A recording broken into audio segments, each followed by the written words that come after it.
Hello all you lovely people. Today we're going to be talking about Materialists.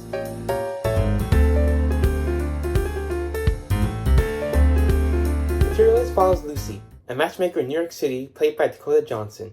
When she meets Harry, the tall, rich, perfect man played by Pedro Pascal, she has to choose between dating him or her poor ex-boyfriend John, played by Chris Evans. Evans and Johnson are great in their roles, but the standout for me is clearly Pascal, who plays a charming, tall, and smart man, also known as the easiest role of his life. Materialist is not a standard romance film in that it dissects the different elements of a relationship. How much of it is transactional and how much is based on true love? Are we willing to overlook the things we don't like about a person to embrace all of them? I appreciate that Materialist offered an original take on the romance genre.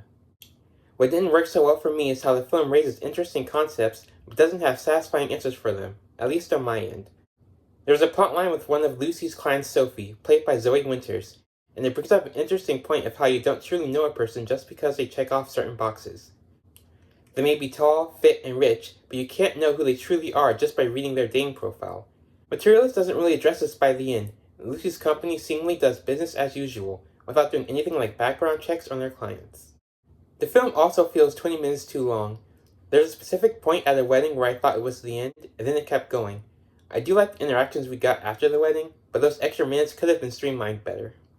Overall, if you're single, dating, or married, there's bound to be something you could take away from Materialists. Regardless, it was pretty cool seeing a few iconic comic book characters on the big screen again. That's all I've got for you today. Thanks for watching, and I'll see you next time. Bye!